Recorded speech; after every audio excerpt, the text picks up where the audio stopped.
উনি বলেছেন যে স্বরাষ্ট্রমন্ত্রী এক ব্যক্তির গাড়িতে চড়ে সম্বর্ধনা নিয়েছেন। স্বরাষ্ট্রমন্ত্রী কোনো ব্যক্তির গাড়িতে চড়ে সম্বর্ধনা নেয়নি, মানে স্পিকার এটা একটু এক্সপান্স কর ফর ইউর। স্বরাষ্ট্রমন্ত্রী যখন ছিলাম না তখন আমি সালাউদ্দিন আমাদের স্থায়ী কমিটির সদস্য ছিলাম। বিদেশ থেকে যখন এসেছি আমি আমার গাড়িতে করে সম্বর্ধনা নিয়েছি। আমার 4টি গাড়ি আছে, আমার 4জন ড্রাইভার আছে, খুব একটা গরিব মানুষ না।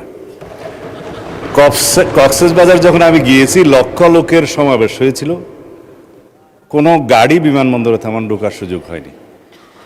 অনেক লোকের মাইক্রোবাস জিপ টিপ ছিল, একটাতে উঠলাম, ওটাতে কেউ উঠতে দিল না মাইক্রোবাস, আরেকটাতে উঠলাম, আরেকটাতে 5 নম্বর গিয়ে বলে যে এটাতে উঠে।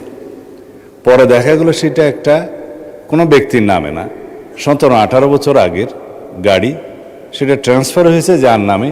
সেই ব্যক্তি আমার এলাকায় বাড়ি, সে আগ্রহ করে বললো এখানে ওঠেন।